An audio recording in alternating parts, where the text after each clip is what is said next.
Hello and welcome to the Ice Guys. This is the show that takes you into the world of the National Hockey League. Every game, every day, from a betting perspective.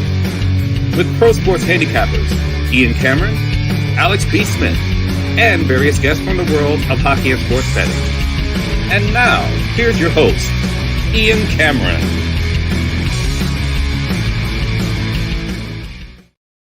Ho, ho, ho, Merry Christmas. Welcome to a special Ice Guys Christmas edition. This is Ian Claus, Babano Claus, whatever the fuck you want to call this. Merry Christmas, everyone. We got Alex B. Smith with us as well here on this show. We got everybody in the chat. You're all going to be on the nice list. You're all going to get beautiful presents here under the tree coming up on Christmas Day, courtesy of Ian Claus. Who have I got on the naughty list this year? Probably all you bastards that are anti-NHL draws. You're going on the naughty list this year. You're not getting anything but a lump of fucking coal in your stocking. You blasphemous bastards talking about the draws like that. Santa's not going to be nice to you this Christmas. Anyway, Merry Christmas, everyone. Welcome to the Ice Guys show for this Saturday, December the 23rd. Figured I'd put a little Christmas cheer into our final show before this Christmas holiday gets here. But nevertheless, we got the Santa hat. We're ready to go. And we're fired up here for a Saturday here with a ton of games in this NHL slate. But thanks to Santa's just leaving right now. He's just exiting out the door. We appreciate the little cameo there from Santa dropping in here on this special Christmas edition of the Ice Guys show. We might as well call it our Christmas show. It is our final show before the Christmas holidays, but great stuff. Looking forward to a huge Saturday card, Alex, and this is it. This is our final show before the Christmas. We'll break down this huge slate. We'll have Zach Urban joining us in a little bit later on in the show. He's just going to join us a little bit later. But Alex, yeah, this is it. The last day of NHL action before the Christmas break. And if recent memory serves me correctly, we've seen a lot of pond hockey and a lot of sloppy hockey. And I went back and looked. We've seen a lot of high-scoring games the last few years, the day before Christmas. So we'll see if that continues today. Yeah, absolutely. I mean, it's usually, guys are looking forward to one, not just only being home and back with their families and, celebrating the time of the season, but just having 3 days off in a row. I mean, that's nice no matter what you do, right? And so you see a lot of relaxed play. We saw it last night. We'll get into the recap, but just in the last 2 nights alone, 12-4 to the over the last 16 games. And we've been seeing a heavy trend to unders before that. We've been seeing a lot of low-scoring games. We're talking about looking at unders, which is something we don't normally do too often. But, now's the kind of thing where it's like, okay, teams looking ahead to these days off, and maybe, this game's getting out of hand after 20 minutes. It's already 2-2. Who knows what's going to happen? So tread lightly with your live wagers on a day like this. Definitely want to be looking more toward overs than anything else because we could see a lot of offense. That has been the trend for quite some time now. Yeah, last night we'll talk about the games briefly. I mean, what can you say about the Flyers and the Red Wings? What a crazy, wild hockey game that turned out to be. And it pretty much tells you how fragile the Detroit Red Wings are. Even in victory, not exactly the way they wanted to win that game, especially considering the way they started it, jumping out and racing out to that 5-1 lead and then seeing the lead gradually evaporate. And then the Philadelphia Flyers find a way to battle their way back and eventually not only tie it 5-5, but take the lead 6-5. And it looked like the Red Wings had completely fallen apart. And then unfortunately for the Flyers, and especially for Carter Hart. I mean, the goal that he gives up to make it 6-6 to Dylan Larkin. I mean, we'll take it. We're happy because it led to the draw cashing in miraculous fashion. But he has to stop that. It was an awful goal to give up to Dylan Larkin. Just a shot from like the goal line right along the boards. And somehow it gets between Carter Hart and the near post and finds its way in to tie that game.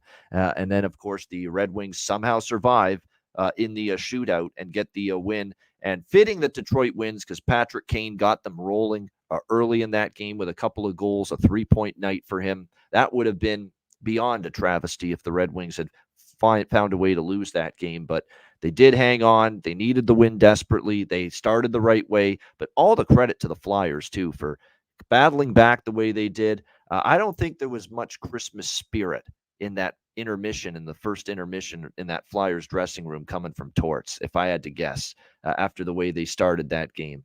Not quite exactly in a jolly mood, if you will, was Torts, I'm sure. And I'm sure a few words he said to that team spurred that incredible comeback last night. And then the other games we saw, Oilers-Rangers, very entertaining game. Jonathan Quick was a brick wall for 2 periods, and then all of a sudden the floodgates opened, and Edmonton solved the riddle that is Jonathan Quick in the third period. 4 unanswered goals to turn a 1-0 deficit into a 4-1 lead.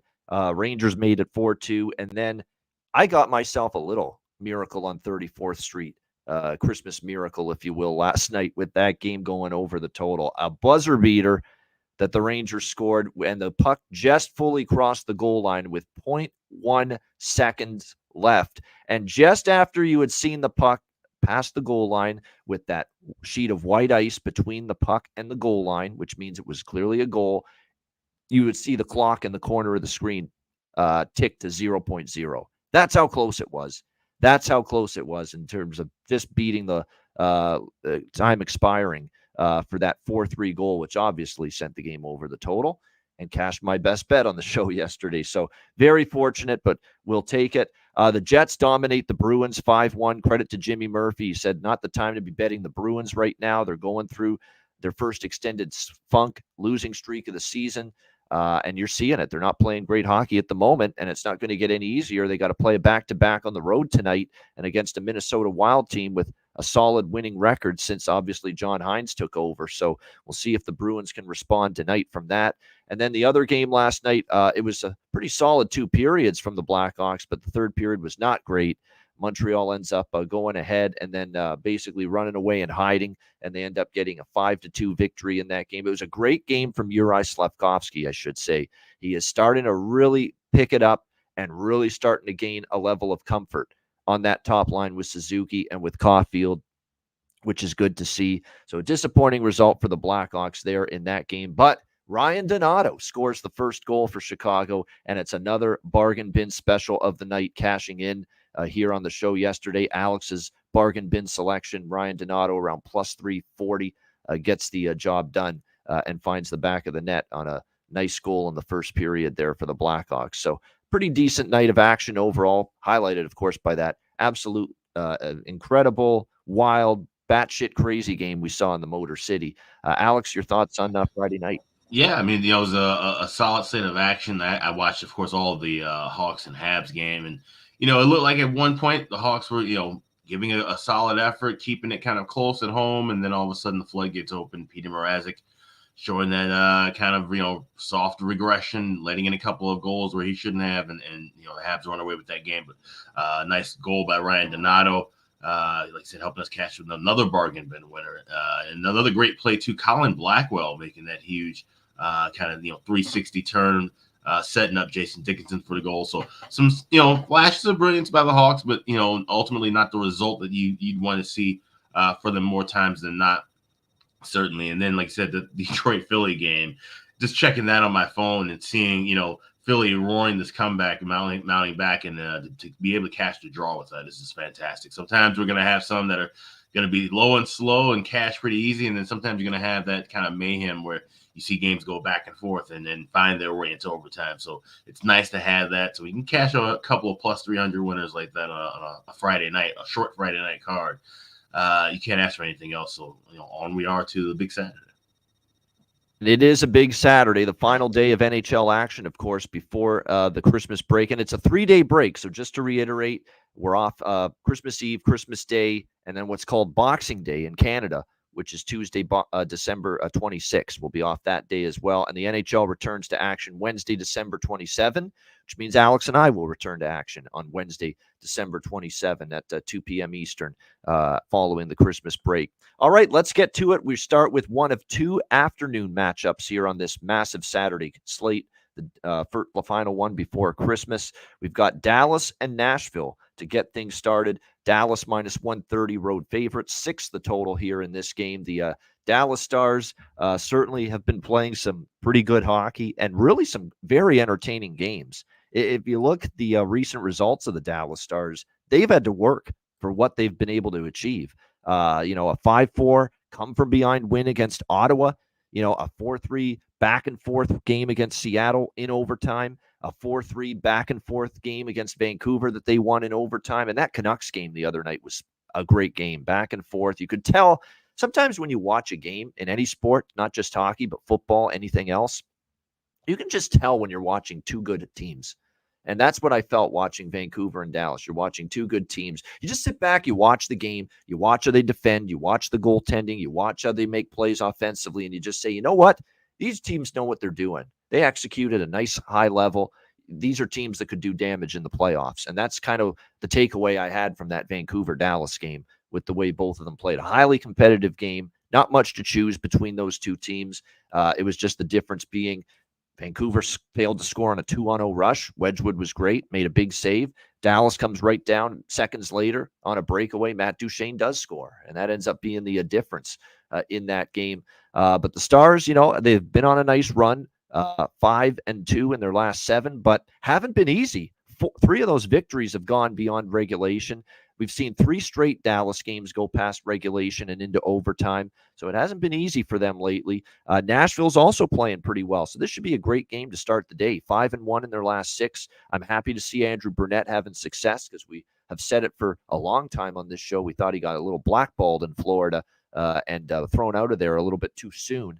The team put too much blame on him for what happened in the playoffs a couple of years ago when there was a lot more culpability to go around. But nevertheless, Nashville's won 5 of the last 6. I think what's been impressive for them is what they've done offensively here in the last month of pretty much the whole month of December. We've seen this Nashville team score 3+ goals in 6 of their last 9 games coming into this afternoon matchup hosting the Dallas Stars. So the offense has certainly picked up, and it's really been Forsberg, O'Reilly, that top line really driving things for the Nashville Predators, no question about that.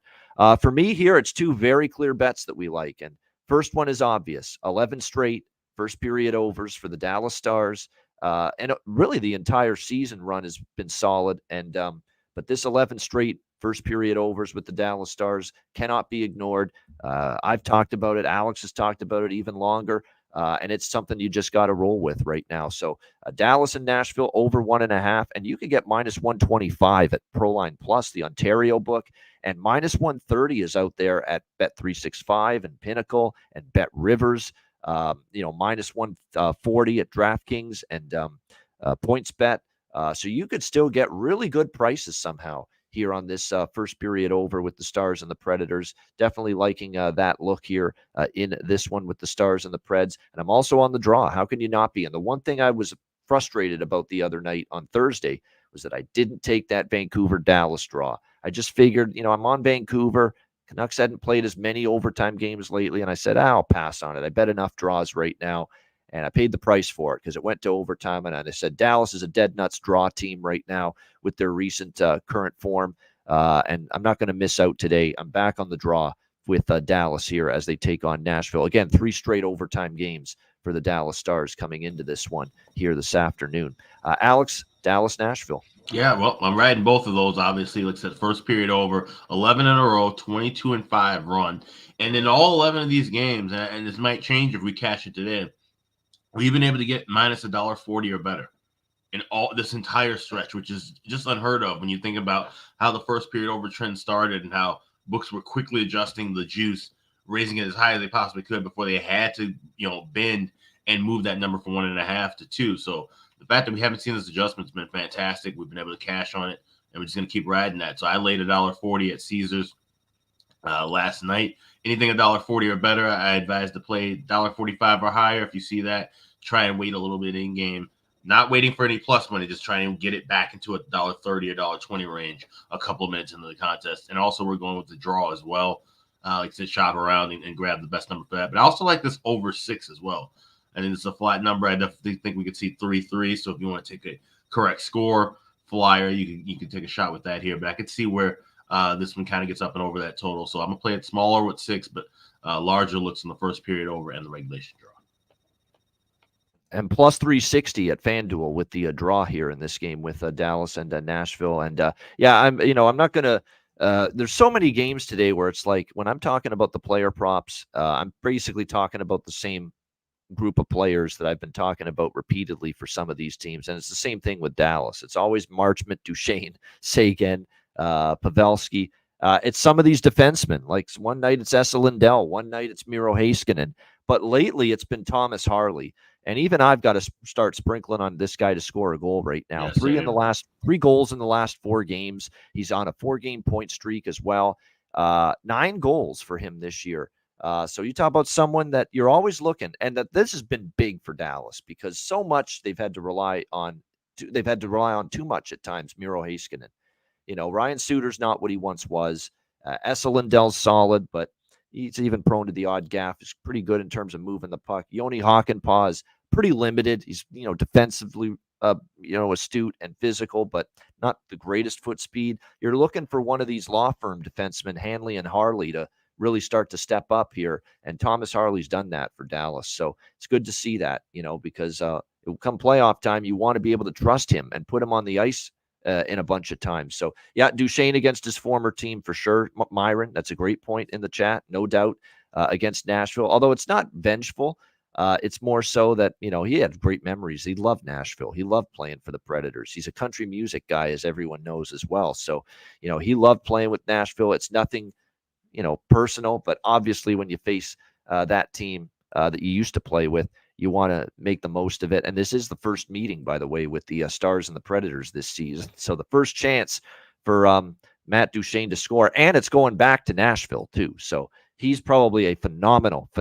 He's one of those guys you might want to sprinkle on 2 goals or 3 goals or over 1.5 points. We talk about that. Over 1.5 points.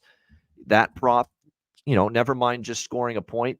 Go for the plus money, especially in favorable situations. And if a red-hot Matt Duchesne going back to Nashville for the first time to face his former team isn't a favorable situation for him to produce offensively, I don't know what is. And you can get plus 400, Alex, at Bet365 for over 1.5 points on Matt Duchesne here today.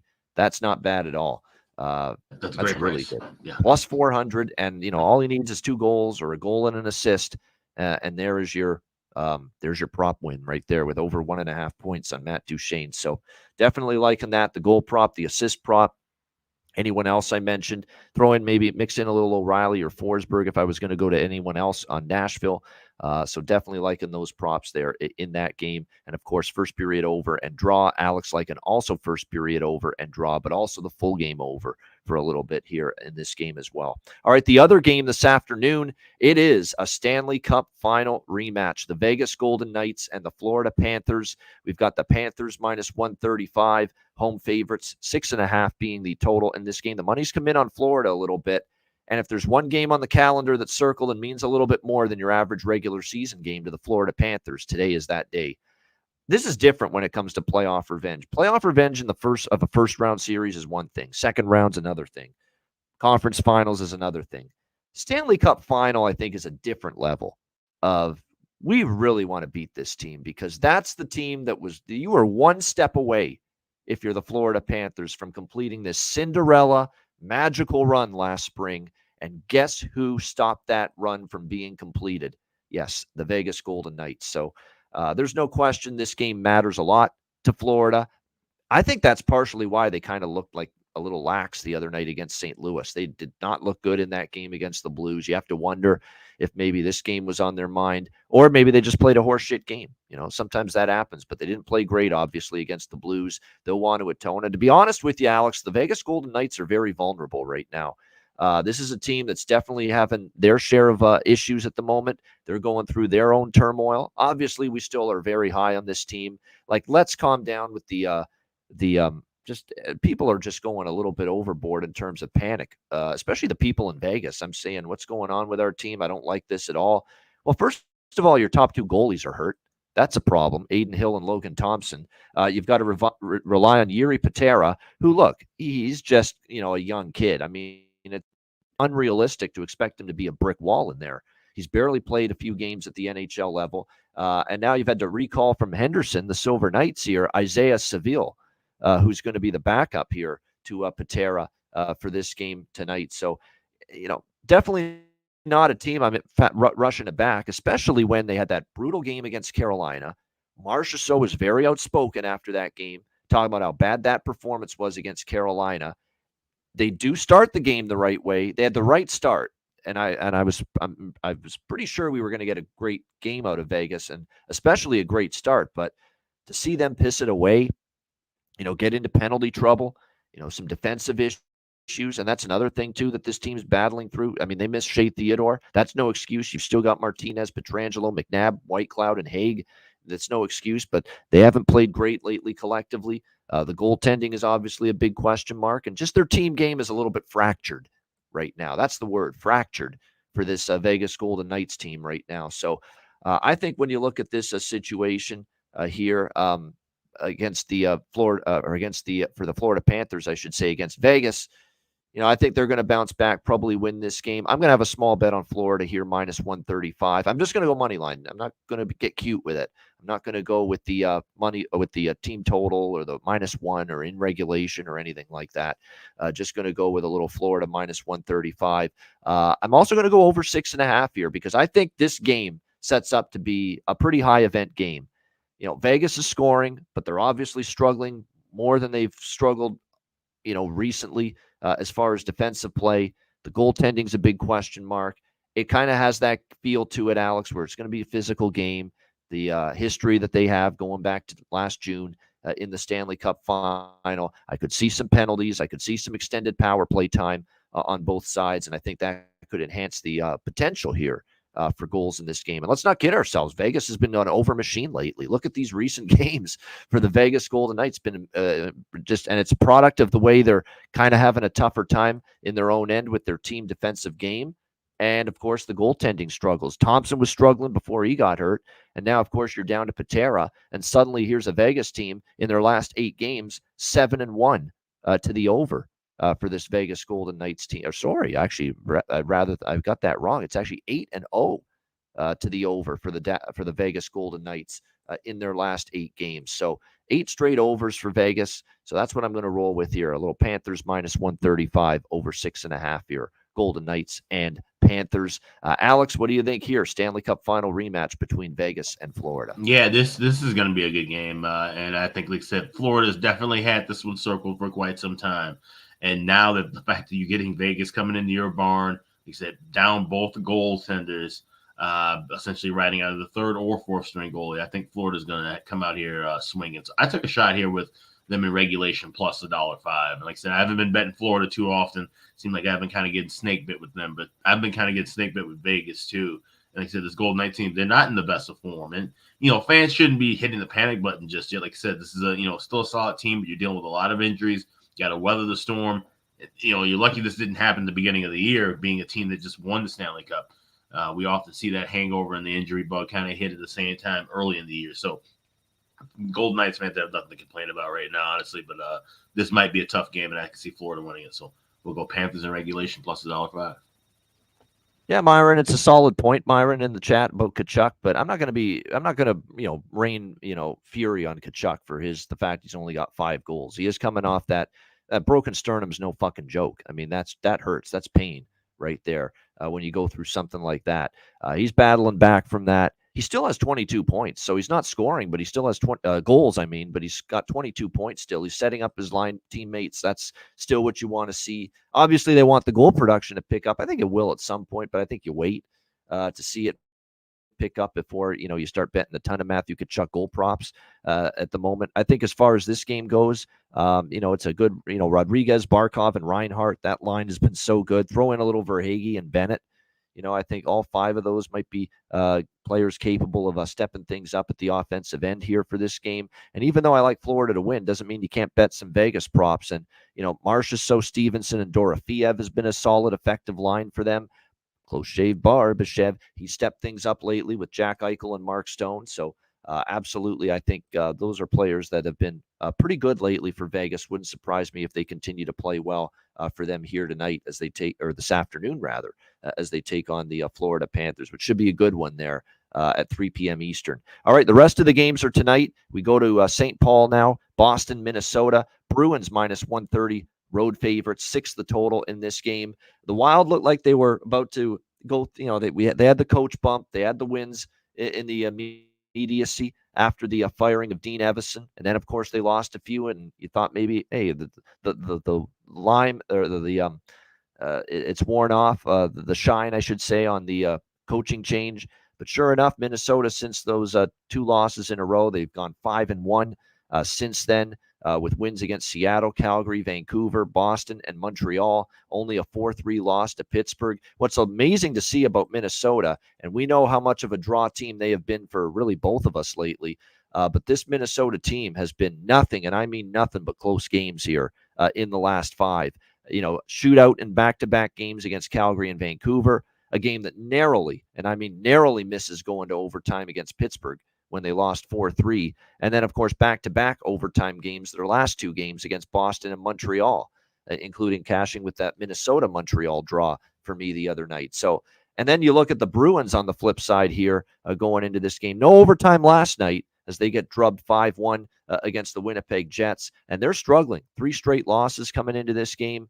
I'd expect a better effort, but like Jimmy Murphy said yesterday, he said that right now, right before the holidays, he doesn't feel like this is a time to be betting on the Boston Bruins. And he might be right, because right now they're definitely struggling a bit. I think offensively, they've definitely had some issues scoring goals, which people said they might have coming into the season. But you look at this Boston team, Alex, you go back to look in their last 7 games, they've scored just 1 goal in 4 of their last 7 games. So it speaks to some of those offensive doldrums that the Bruins have had here in recent games. So for me, the only bet is the draw. Boston will, I think, have a better effort, even on a back-to-back on the road. Plus, Minnesota's a bit of a weaker team than Winnipeg. I think we can all say that right now. So I think the Bruins will be better. Will it be enough to win? I'm not willing to bet that. Certainly not at minus 130 as a road favorite. I'm not on Minnesota either. I'm just on the draw here. The obvious choice with a Minnesota team that's been a draw machine lately. Minnesota with overtime or a shootout in 4 of their last 5 games. Boston's gone to overtime or a shootout in 4 straight games prior to last night's game against Winnipeg. So has all the makings of a very close competitive game with a solid chance for OT or a shootout. What do you think here, Alex? Bruins Wild. Yeah, I love the draw here in this spot, but I'm also going to be looking at that first period over in game. We're seeing $1.25, $1.20. That's not too bad, but I want to see that pace and intensity from Boston, like I said, coming off of a bad game just last night. I think they can push that pace, and I think we can wait at least a couple of minutes to where we can get that to plus money and take a shot there. So I'm going to be looking for first period over 1.5.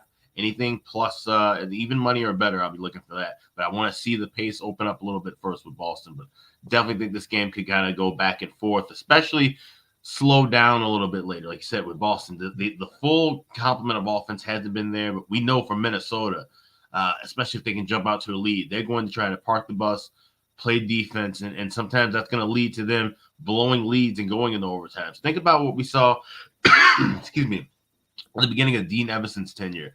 We saw a lot of those games where they had those close back and forth third periods where they had a lead or they were down by maybe even 2 goals and they found their way to come back, or they found a way to let the team back in. Minnesota could kind of revert back to that sort of style against a team like Boston. This will definitely go past regulation. So give me the draw and also look for that first period over in game.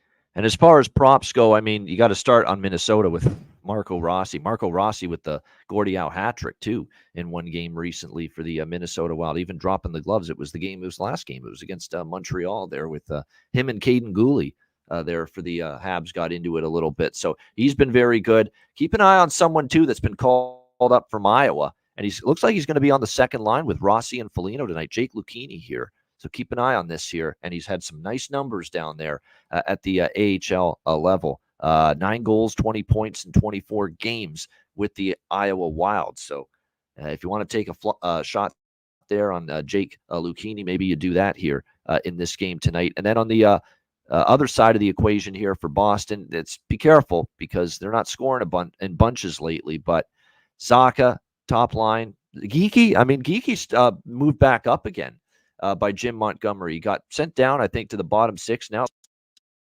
he's back up to the top 6 because, look, Geeky, when he filled in for Zacha on the top line, he scored in back-to-back games. He gave them some good energy, and I think Montgomery needs some of that right now for his team. So a little bit of a bump back up to the second-line center spot for Morgan Geeky, who's bumped Charlie Coyle down to the third line center spot. So if that's not a message being sent from the coach to Charlie Coyle, I don't know what is. I mean, Geeky now has taken your spot at the time for the moment here on the second line as the center for that second line. So that is definitely something to raise an eyebrow over. That means Charlie Coyle's got to get his act in gear once again.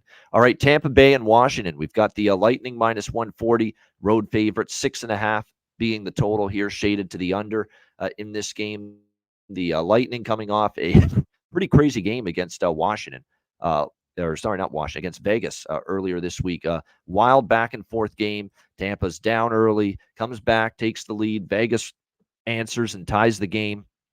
And then Tampa Bay, with the Nick Paul goal with about a minute left, ends up with a 5-4 victory against the Vegas Golden Knights. We'll see how they fare here. This is a pretty easy decision to, at least from the money line side standpoint, pass on this game. Tampa Bay on the road laying minus 140. No thanks. 6-12 on the road this year for the Tampa Bay Lightning. I'm not laying a price with them on the road. Washington, I'm waiting to find spots to bet against them, but one of those, the spot I'm not betting against them in is here with a Tampa Bay team that, again, on the road has struggled and is laying a price. That being said, I don't want Washington either. I'm not rushing to back them. They have won 3 in a row, and all 3 games that they've won here in a row have gone to either overtime or a shootout against the Hurricanes, the Islanders, and the Jackets. So not one of my stronger draws on the card, but I did take a small piece of the draw here with the Lightning and the Capitals. And as far as the total goes in this game, it actually has been, believe it or not, more of an under series with these two teams. We'll have to see who's in net, though. I'm very interested because the way I've been approaching Washington lately is, I'm more interested in overs when Kemper's in net. I'm a little bit less interested in them when Lindgren, who, believe it or not, has been the better of the netminders this year for Washington, is in net. And it looks like it's going to be Lindgren and Vasilevsky, your matchup here tonight in this game. So for me, as of now, sticking to just a small piece of the draw in this game. Alex, what do you think here? Lightning, Capitals. Yeah, I grabbed draw as well. And this is, like I said, with a huge card like this, this is one that I almost kind of missed out on the card because there's so many other spots that I like. But he said that the history kind of, dictated where I needed to at least grab something in pocket with the draw. But not crazy about a side here. This is one of those games I'd be really worried about with a total. If I had to do anything, I would go over. Would shock me to see this game have 8, 9, 10 goals possibly. Even though we're talking about Lindgren, who's been playing better, Vasilevsky, who's been looking like his solid form, this could be one of those back and forth kind of games. So if this is one I kind of have circled as a spot to tread lightly with, but I definitely do think we see this one go past regulation. As Real Deal Prime in our chat says, yep, Zach Attack. Zach Urban is here. Better late than never. Fashionable. Howdy, boys. 9 o'clock on the holiday season's a little tough sometimes. Fair enough. Yeah. Fair enough. Especially when you got all kinds of shit to do, I'm sure, a day or two before Christmas. Understandable. No question. Yeah. How are you guys doing? Good. How about you? How are things? How's the betting board been treating you this week? Yeah, it hasn't been too bad. I laid off a little bit during the week, but picked it up the last couple of days and got a couple cash in, so that's always nice. Got some family in town from Calgary, so I was out with them for dinner last night and went out and had a few drinks. So yeah, life's been good. Nice. Nothing wrong with that. And certainly, I don't know about the family thing, but nothing wrong with a few drinks. Right. It was just my cousin, so it was good enough for us. There you go. We'll keep it to a small group. Yeah, that's good. You're right. It's the moments when you have like 50, 60 family members in the place and they have these huge family gatherings. It's like, that's just a little too much. It's just a sensory overload or nonsense overload, as I like to call it sometimes when you're dealing with that many people at one time. We'll roll through the games we've talked about previously quickly with you, Zach. So quickly, Dallas, Nashville, anything you like in that game? I'm just glad it's probably already started for crying. Oh, no, it's at 11. No. Yeah. 11 a.m. I don't know. I haven't really checked the board too much. I know we talked last night and you guys are both pretty excited about it. I see some pretty good matchups, but I haven't really touched much on the top of the game. I thought that Detroit game last night was crazy. They were up 5-1, and my buddy's from Detroit, and I was like, this is either going to be a great win or a total collapse. So, and they ended it up almost was a still total in the shootout, collapse. But got to the overtime for the guys. So I don't know if you guys had a little money in play for overtime in that game, but that was pretty awesome for sure. Yeah. But yeah, I haven't really looked too much at the board here this morning. I'm looking forward to Florida and Vegas, little rematch of the Stanley Cup final. So we'll see what that kind of brings to the table. Sounds like a pass for you for Dallas and that. Well, we'll throw out what we like. We like first period over, 11 straight Dallas games, first period over. That's crazy. We'll tell you what are good bets here. Yeah, first period yeah, over. Please. Dallas, Nashville. We like the draw. Dallas has gone to overtime multiple games in a row, and I've been talked into it. I had already had it circled, and then I see the chat talking about it ad nauseum. Matt Duchene's first return to Nashville since joining Dallas. And he's been having a pretty good year. Yeah, and he wasn't thrilled that he was kind of passed over for renewal of his contract there by Trotz in Nashville. Because I know he liked Nashville a lot. Yep. He liked Nashville a lot. But yeah, he'll probably have a big game. He will. So I like goal assist. You can find it Bet365 over 1.5 points plus 400 for Matt Duchene. So I'm on that for sure. Not bad at all to get 2 points. I think it's definitely worth a look. All right, Zach, Vegas, Florida, the Stanley Cup final rematch. Everyone looking forward to it. What do you like there? I think it's going to be another one of those close games. It might not be a bad idea to look into the overtime avenue for sure. Totals at 6.5 here. Florida's been playing some pretty good hockey so far this year. I don't know what they've been doing in the last little bit here, but I'm thinking I'm still going to take Vegas. They're just so strong. Straight up Vegas. Say this about Vegas. Even though Alex and I like Florida, but you don't get this price very often with Vegas. You don't. Yeah, you don't get them as underdogs very often, even if they're on the road. But I just haven't liked what I've seen. I just haven't liked what I've seen. Podcast about Jack Eichel saying it was between Vegas and Calgary were the last two teams when he was signing for free agent. Really? Did you see that? I couldn't believe it. He was on a podcast and they showed it on Sportsnet the other night after the Flames game. But he was talking about how his free agency went and the team had to be all right with his surgery, obviously, blah, blah, blah, blah, blah. And he was saying Minnesota was involved, Carolina, but at the end of the day, when it came down to the two teams that were left, it was Vegas and Calgary. And I thought that was hilarious. Because you never heard about any of that kind of stuff in the media or, his clothes. No, for me, that's a slam dunk decision. Vegas all the way. Kidding. Even for me, come on, are you kidding me? How is Calgary even in it? Right. I think that's a tribute to Calgary that they were even fucking number 2 on his list, right behind Vegas. I was caught right off guard. I was like, damn, I don't know what they were thinking, or what he was thinking, but thinking, shit, we were that close to getting Jack. Yeah, no kidding. The Flames will start getting some good players when they get a new barn. That's my opinion. And when they get rid of Huberdeau somehow. Yeah, which is going to be a much taller order and a more impossible ordeal now with the struggles he's going through. We like the draw here, Zach, with Boston, Minnesota. Yeah. These are another two teams that have been in a lot of overtime games lately. What do you think there, Bruins and Wild? Who's in net here for the Wild? Fleury's confirmed? Fleury confirmed. This will be the 990th game. Well, Boston it'll be all marked for Boston because it was swinging. Boston kind of got slapped around last night, hey, by the Jets. They did. Yeah, I'd probably ride a little bit on the Bruins side. I think a team like that's going to have a good bounce back game. The over is only 5.5 they've got here, so that's kind of a little favorable in my opinion, but I'm liking the Bruins on this one. I think they'll have a good bounce back game. I don't see them losing 2 big ones in a row, but you guys were kind of saying the draw kind of looks favorable too, but how many games have been going to the overtime lately? It's crazy. Yeah, there are a bunch of, there's a good solid 6 to 8, if not 10 teams that have had 4 or 5 overtime games or shootout games past regulation just in the last 10. It's I think really I'd ride Bruins here. Yeah. How about Tampa, Washington? This is where we left off. What do you think there, Zach? Tampa, Washington. I'm not really sure on this one. I haven't really been watching either of these teams play lately, so it's hard for me to comment on them. That's like the two of us. Yeah, it's very and I've also been staying the hell away from Tampa for a week now at least because they're a little bit unpredictable. They're giving us some different hockey than what we're used to coming from them. So that's something that I'll probably shy away from. Nice to see Ovechkin score the other night in overtime. Yep. That I do like. I like Ovechkin goal. We will be that.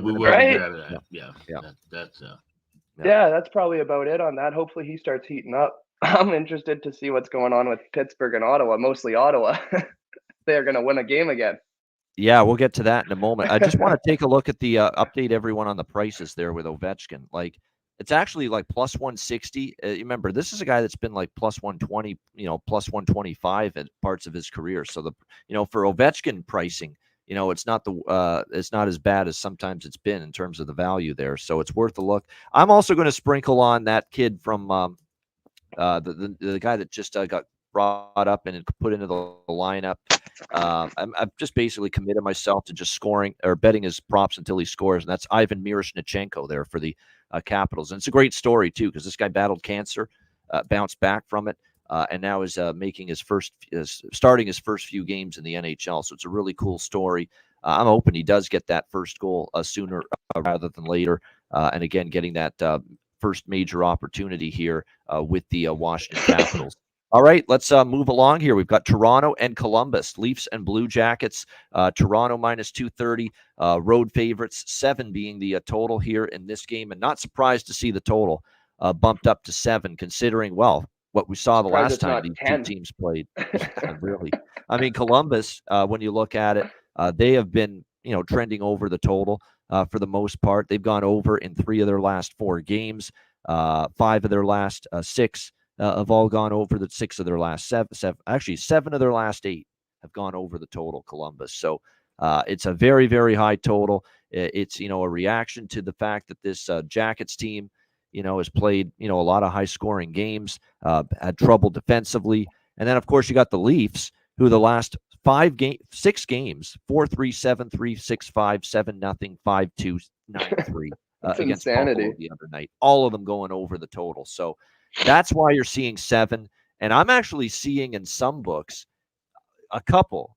They're smaller scale books, but I'm actually seeing 7.5, and that's something else. I'm actually seeing 7.5 in a couple of smaller books here, the Ontario-based books. Yeah, there's 7.5 at FanDuel, 7.5 at PointsBet, 7.5 at ProLine, 7.5 at Betway. Now it's going to be juiced minus 165 to the under 7.5, but you are seeing them start to pop up here. That's with crazy. The Leafs and the Jackets. This is not one where I'd be looking to bet over, quite honestly, just because the Leafs are off that debacle against Buffalo, 9-4. It was an embarrassment defensively. The goaltending, too, was as bad as you could ask. And not just Samsonov. We know Samsonov was just a puddle, a mess in that game. But Martin Jones, kind of had his roughest appearance, too, for the Leafs. But it's a product, too, where the team was just a shit show in front of them. I mean, just a complete and utter disgrace defensively from Toronto against Buffalo. Martin Jones in net confirmed for them tonight. It will be Daniil Tarasov getting another start here for the Blue Jackets. How about the incident, by the way, with Merzlikins the other night against Washington, where he gets into it with Tom Wilson, and his coach doesn't even have his goalie's back? Did you hear what Pascal Vincent said about it after the game? I didn't hear what he said. I just saw what Elvis was saying. He was a selfish play. He shouldn't have taken that penalty. He cost us. That's what he actually said about Elvis Merzlikins, because Merzlikins got the only penalty for going after Wilson, because Wilson apparently had been running him earlier in the game or getting in his grill earlier in the game. And then he went into the goal crease and he grabbed Merzlikins' stick, and Merzlikins just lost it and said, "I've had enough of this guy." And he was just, punching him. And then Wilson got out of there, didn't really push back, drew a penalty out of Merzlikins, and that was the power play that Ovechkin scored the game-winning goal. Yeah, that picture was epic of a Washington celebrating the win, and Merzlikins was like skating back or whatever. All the Washington players were like staring at him, and they were. That's a great doing some FUs and stuff. It was awesome. Yeah. That's what you get for doing that and taking that penalty. But that's crazy. That to me is a big-time red alarm right there. Red alarm. Definitely. Alarm bells going off that your coach doesn't have your players back. That's what that sounds like to me. You don't come out in the press. Yeah, everyone knows that he probably shouldn't have done that. Everyone knows that, and the outcome of it even more so. But yeah, to not be able to protect your players there and that kind of thing. I don't know. I haven't really been a big fan of the Columbus's organization. Same. With their office and that kind of thing. I feel bad for a lot of their players and all the shit that they went through with Babcock already and this kind of thing. At the end of the day, Columbus has got so many distractions, it seems, that they just need to play hockey, man. It's crazy. Yeah, I couldn't believe what I was hearing, that he's basically saying he's got to control his emotions. He can't take that penalty. It really cost us. Maybe kill the penalty. How about that? How about you help the goalie out and pull it off? How about that? Yeah. But you don't allow a goal to a guy that's been slumping like Alex Ovechkin. I don't agree with the reaction from Elvis because I don't and his comments. I don't think Wilson was going for his knee, like how he said. Like I don't play think he didn't did look anything as in that vicious. moment that was too bad, but I think it was just basically just a in his snowball head. of things he did earlier in the game too. For sure, absolutely. It added up. I feel like we're not far off from seeing a goalie and player like truly square up and fight, like some Ray Emery stuff from way back. Like it's been close this year a couple times where you just think like, and goalies are like kind of pushing their limits almost because like it's not going to be long before a player just rips their helmet off and starts feeding them, or even the opposite way because some of these goalies are a little hot-headed. Yeah, but I'll tell you where we did see one of those: a goalie against a position player or a forward fight. Saw it in an ECHL game just a few nights ago. Rapid City and Allen. I saw that. I saw the highlights of that. Rapid City and Allen, Americans in the ECHL. And there was a goalie and a forward that started to get into it. The referees got in there quick, goalies, but they were going at it. Yeah. Goalies have been, they've been holding it all back their whole life pretty much. And when they let loose, like they're not holding back for nothing. No, there's a good point. That's why those usually end up being the better fights because they've been wanting to do that for years and years, and it bottles up. I think the last one in recent memory I can remember was what was it, Talbot and Smith in that Battle of Alberta game. That's the last NHL one that I've seen. Yeah, I've become a Florida Everblades fan because of our guy Jordan, who's been on the show multiple times. Jordan Sambrook. He was on one of our betcasts too earlier this year. I remember Jordan joined us for one of the betcasts for a bit, and he scored a goal in his return to the Florida Everblades the other night in the ECHL. They played Savannah yesterday in Georgia, and there was a couple fights in that game. Like I'm telling you what, if you watch ECHL hockey, you're going to get your money's worth. There's a shit ton. Oh, for sure. Yeah, absolutely. Yeah, there's a lot down there. So if you don't think there's enough fighting in the NHL, I say give your minor league hockey. That's what those fans live for, man. I remember when I first went down to Georgia and talking to some of these fans, all they were about was the fights. And even if it wasn't a good fight, they loved it. Like that's all it was about. So I don't even know what offside is, some of them, but they're down there for the fights. And our someone that was on the show with us on Thursday, look who's in the chat, Matt. Good to see you, Matt. You did a great job on Thursday on the show. He's a Stars fan, so take that comment with you. Stars money line tonight. I like this it afternoon, though, man. Not tonight. Yeah, it's early. wakey. The first period over. Funny you say wakey. It was his birthday yesterday, and he was telling me he was at a casino in Reno where he's living right now with a bunch of buddies. So he's probably a little, feeling it a little bit today. Yeah, so he should be. Matt, hope you're grabbing the first period overrun too. We're riding that heavy, so yeah, no doubt. So there we go, Matt. Belated happy birthday. Hope you enjoyed the casino run last night with the buddies in Reno. But yeah, for me in this game, it's just the draw. That's what I'm going to go with. We've seen the Leafs play a bunch of draws. Columbus, look at them all of a sudden here going into this game. They went to overtime against Washington. Like I said, the Leaf Jacket game. Alex and I were both on the draw there in that crazy game where it was 5-0 Columbus. Toronto roars back and ends up tying it up 5-5. And then only for Columbus to win it in overtime. What a Leaf thing to happen. Classic. You come all the way back. Classic thing for Columbus too, man. Yeah. To blow the lead, exactly. Typical Leafs to actually tease their fan base that much with tying it up and then only to lose in overtime. So I'm on the draw here in this game. That being said, I'm also on the Leafs in the first period because I feel they have to jump out early. They have to come out with that focus. We lost to this team last week.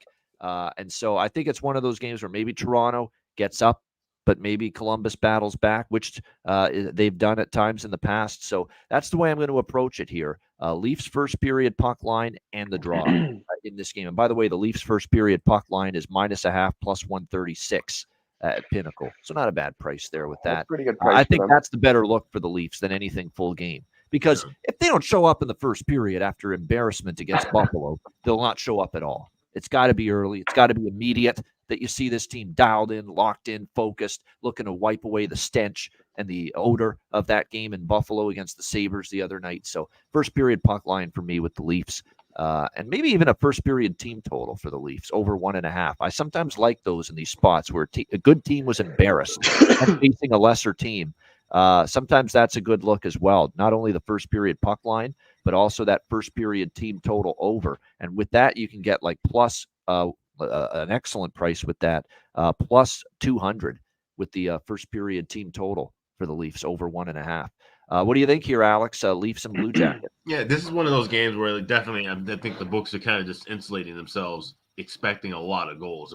7.5 is unheard of, and to see that, like I said, and you're seeing obviously heavily juiced to the under at minus $1.60, $1.65. Chances are you won't even see those 7.5s when that game goes live. It'll probably open in game at 7.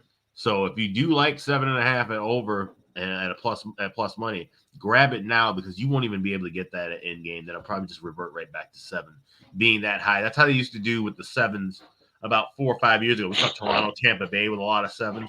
Those never even popped up as 7s in game. They just automatically opened to 6.5s and reverted backwards. So that's just the only key I can give you as far as the totals go. Sidewise, obviously we're not laying the Leafs minus 230. This could be one of those games where they come down, give up 4 goals early and come back and find a way to win it. So Leafs on a Saturday, you never want to lay a price with them. Columbus at home has been up and down. Danil Tarasov in net against Martin Jones. That also screams over. So maybe try and look for, both teams to score first period. If you can get that at anything that's of plus money, I could probably see that maybe even being an even money proposition with this high of a total. But ultimately the draw, like you said, this definitely seems like it could be a game where no matter who gets out to a good start, even if Toronto covers that first period puck line, like you mentioned, Ian, Columbus could still find their way to get back, or one of these teams takes their foot off the gas after they get a few goals, and then we see things go back and forth. So this is definitely a game, a fun one to watch. Probably not the best one to bet. Definitely just going to take a shot with the draw and just kind of keep it safe there.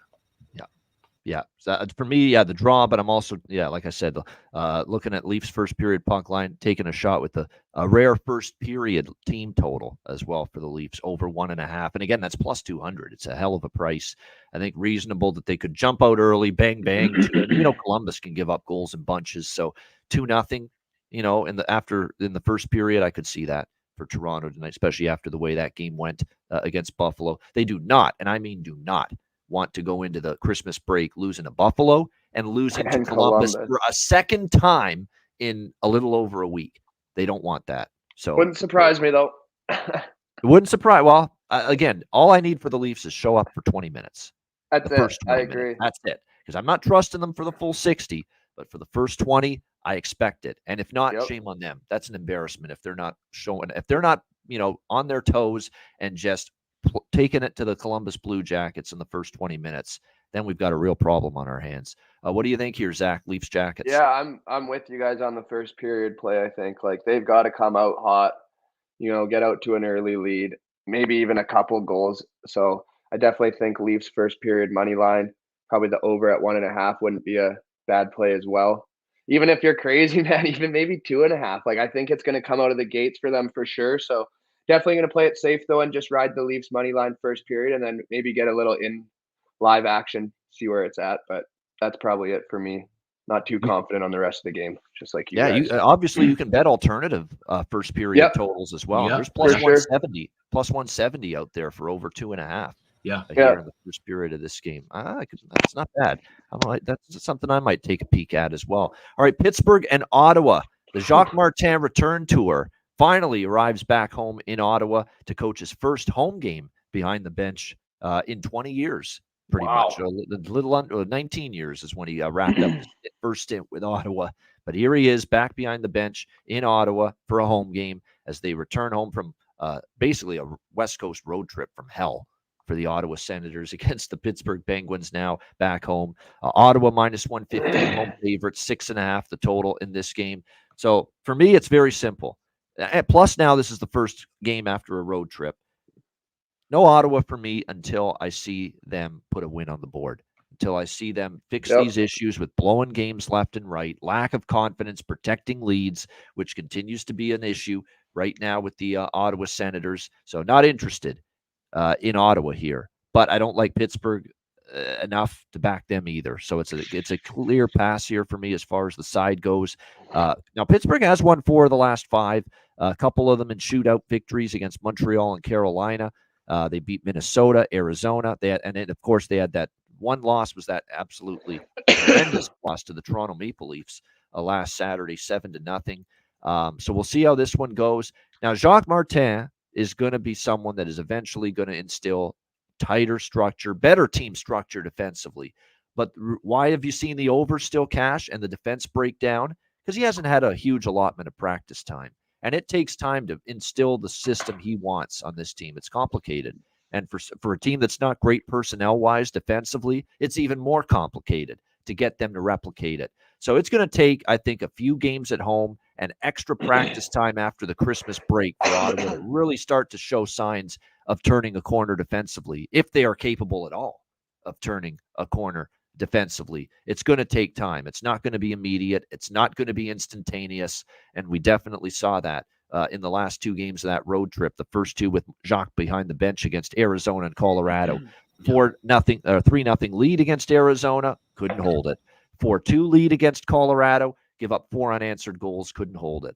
Lose 6-4. So nothing for me here other than maybe a small look over in this game. That's about it. Alex, what do you think here? Penguins, Senators. Well, I mean, it sets up for a good live look. Honestly, if we can get Ottawa, with a lead heading in the third period, then maybe look to back Pittsburgh. But this is one I'm going to be looking actually as far as in-game play goes. I'm looking with the over.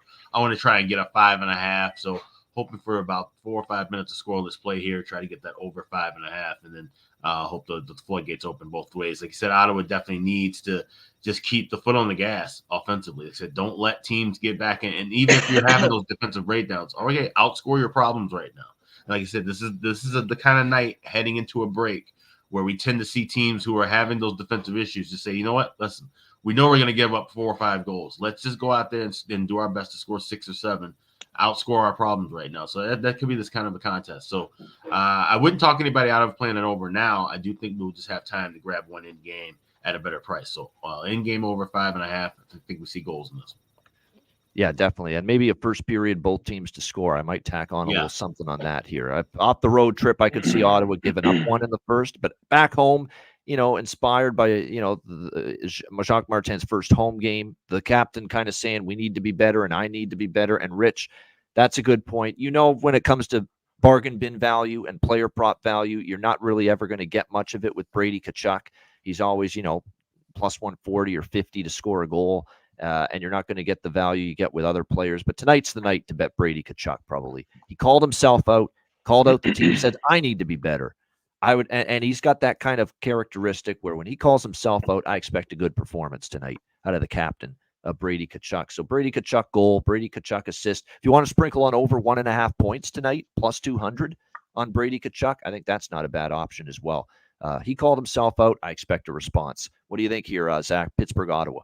Yeah, it's, obviously there's something going on in Ottawa that we're not completely aware of, blowing leads like that, players coming out saying they're not having fun, this and that. So going to be a little bit cautious on it for sure. And then on the other end, like for me, Pittsburgh's got to, in their mind, they've got to be thinking they got to win every game they're playing in right now. They want to be a playoff team. They pissed it down their leg last year and didn't get in the playoffs. They signed that big 3, keeping them together. So we got Forsberg in net for Ottawa and Nedeljkovic for Pittsburgh, who's been pretty good for the starts he's had too. So for me, it's probably going to be a little bit of live betting to kind of see how the first little bit plays out. I really don't know what to expect. It could be a slow start for Ottawa. 8 of their 11 wins have come at home. Pittsburgh has been kind of rough on the road as well. So it's something that I'll look into live, but I don't even like the over too much in this game as of right now. And I'm just going to be cautious on it. Like I said, I don't know how many games Ottawa is going to win because it's crazy right now as a fan aspect, watching what's been going on, blowing that lead to Arizona, blowing the lead 4-2. So I'm going to stay away from this one, I think. And hopefully I'm a Pittsburgh guy. So if I was leaning anywhere, I'd be leaning towards Pittsburgh, but Ottawa, they have to do something. So we'll see. Does Erik Karlsson return to Ottawa? It's been a long time. Am I going to jump back on that bet for him to score? We're going to take Karlsson last Saturday and they got ripped 7-0 by the Leafs. Jesus Christ. Yeah, that's maybe Saturday nights on Hockey Night in Canada, which they will be once again tonight, aren't a good thing for the Pittsburgh Penguins. Maybe not, but they have had a tough time on the road too. 7-7, I think here. What is it? Yeah, 7-7-2. So yeah, I lean Ottawa. Yeah, I don't mind you taking Ottawa. I want to see a fucking win from this team before I back them. You know what I mean? That's kind of where my head's at. Protect a lead, and I want to see them struggled finish quite a game bit without Shabbat too. Yeah. So That's a pretty big piece of their decor. So I think he's getting closer to a return. But here's what I'll do, because I won with this against Arizona with Jacques Martin's debut. I pushed with it against Colorado the other night, and I should have won. They were up 2-1, and Colorado tied it with like a minute left, 2-2 at the end of the first. I took the first period with Ottawa the last two games. I think that's what I'll do. I'll take a little first period with Ottawa here tonight because they actually have good starting games. Yeah. Yeah, they just kind of lose it as it goes on. Yeah. Yeah, that's probably the safer play, or a good play, I should say, on that game for sure. Yeah, I mean, I'm a one win and one push so far in 2 games since Jacques Martin took over with first period. I can't complain about that. Yeah, I'll go to the well with that first period. Put that on the tab. Ottawa first period for me here. All right, Detroit and New Jersey. We've got the Devils minus 190 home favorites, 6.5 the total here in this game. Over's the obvious bet. Now, I jumped on this immediately because I saw it was already minus 135. I said it wouldn't shock me if this moves a little bit to 7. And sure enough, it's moved to 7 pretty much everywhere. Most books now have 7 with this total. But there are still a couple 140s at PointsBet, 140 at Proline Plus, 140 at Bet99. Shop around for the 6.5. Take it. I got over 6.5 minus 140 overnight. I mean, it's maybe the obvious over bet on the board right now. Detroit is scoring, and they cannot stop giving up goals right now. And it's a product of Reimer and net. They have to start him every game. And when you start him every game, you're going to have some issues. There's no question. And he's struggling. You can see it again last night. Not a great game from him. It's not going to be Reimer tonight, we assume, because it's a back-to-back. And they just signed Michael Hutchinson. And my answer to that has is... he been there before, Hutchinson? In Detroit, or is it a different guy I'm thinking of? Okay. This is his first year with that organization. He'd been in Grand Rapids, and his numbers in Grand Rapids have been atrocious. I think below 900 save percentage and a 2.68 goals against. So they don't have much to pick from in their farm teams. He has an 895 save percentage at the AHL this year. Yeah. Most guys aren't getting the nod, a call up, nonetheless a start in the NHL with those numbers from the A. But he's a veteran. And that's why. Is it going to be Vanacek or whatever his name is for the Devils? It's expected to be him, and he's just not been good either, quite honestly. No. Although it is expected to be him in this game. Now, he entered the game in relief of Schmid. Schmid gave up the 2 goals early. Vanacek came in, and he gave up 4 after that. He's got a 3.35 goals against, 883 save percentage. His numbers haven't been great. I mean, this is the obvious overbet of the night, of the day for me. There's no question. And sometimes those are the ones that worry me, because those are the ones sometimes I worry in the pit of my gut. It looks too simplistic. It looks like a layup. Watch it be 3-2 or something. But it's hard to envision that right now in this game, especially with Detroit. And now with Kane starting to heat up, Larkin's back. He got on the board last night. The offense is going to start humming, and the defense is just an atrocity right now. They've given up 15 goals in the last 3 games combined. The Detroit Red Wings. So clear choice for me over 6.5 here. And I also really like the first period, both teams to score in this game, getting that at a plus price. Nothing on the side. I don't want to lay $1.90 with New Jersey, but I'm not trusting Detroit. Good on you, Detroit. You snapped your losing streak last night, but you almost blew it. And almost blew a 5-1 lead. That's not a team I'm looking to back either tonight on a back-to-back. What do you think here, Alex? Red Wings, Devils. Yeah, this is when we want to grab a little bit of both teams to score in the first period. You can get that plus 125, plus 130, a little bit lower than what I like to grab that play that situation for. But we're grabbing that small because we're looking for something live on that over.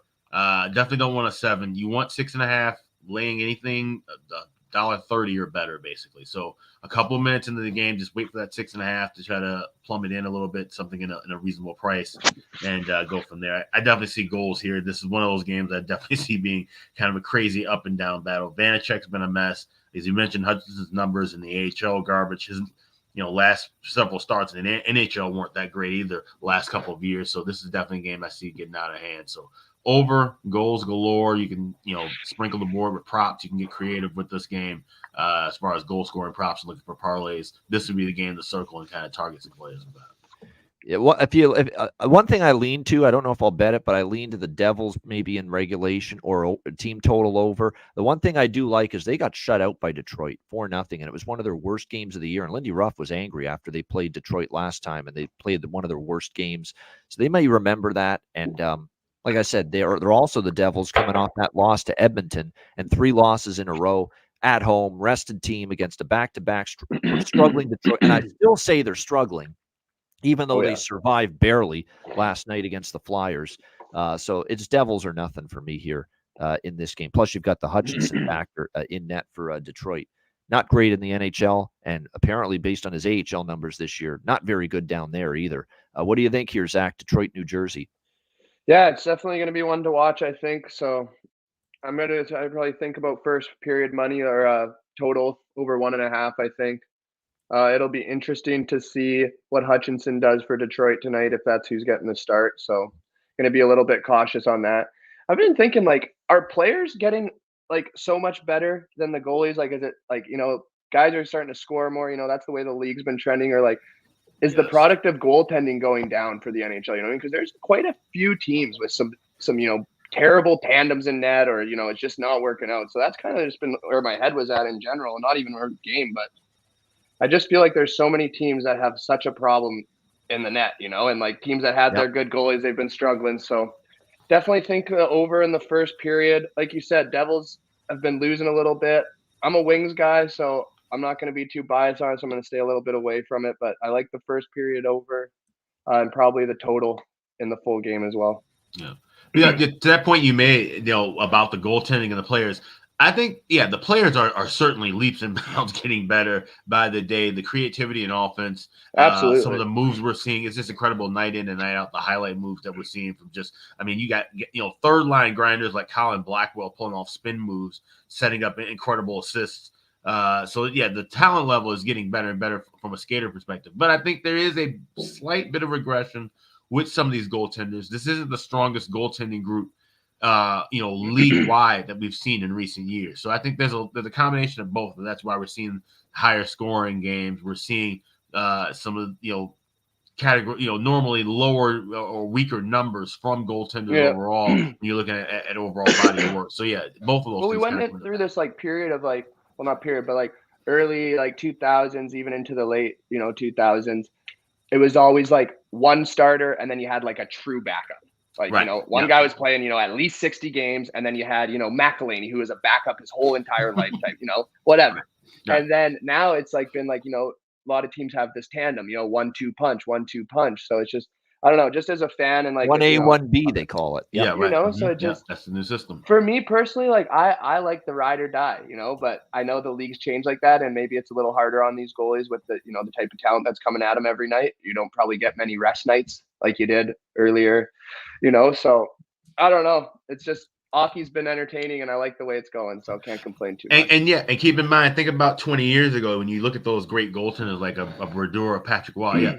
They had great defenses in front of them to where some nights they only made 20, 22 saves. Yeah. With some of the blue line talent that was around the 90s, the three of us could have been in net and made 22 saves and got paid. So not Samsonov though. Not Samsonov. You're right. Yes. He would at least give up 4 I could even not in the believe 90s. that first goal that Buffalo scored on him. It was where a bad Greenaway one. came in. Yep. That shot was like a dump in, essentially. Yeah. He was just flicking it to the net. It was just a flick of the wrist, and it just dips under Samsonov somehow. I couldn't believe it. I know. I was oh my goodness. Yeah, absolutely atrocious goal. Speaking of atrocious, the team that scored it, the Buffalo Sabres, taking on the New York Rangers. The Rangers -170, home favorite 6.5, the total. Very interesting spot here. Fascinating. Rangers on a back-to-back, but a loss against the Oilers. They've had a bad third period. It cost them. Now they want to bounce back. They're capable of it. And here's Buffalo off a win. And I don't want Buffalo off a win. Don't take Buffalo off a win. Off a win, I can't do it. I'm not doing it. They yet. need to be the ones to show me that they can put 2 wins in a row together. Good performances. Maybe even 3. Now, before you write off Buffalo here in this spot, they do have the rest advantage, and they recently went to Madison Square Garden and beat the Rangers. So they are capable.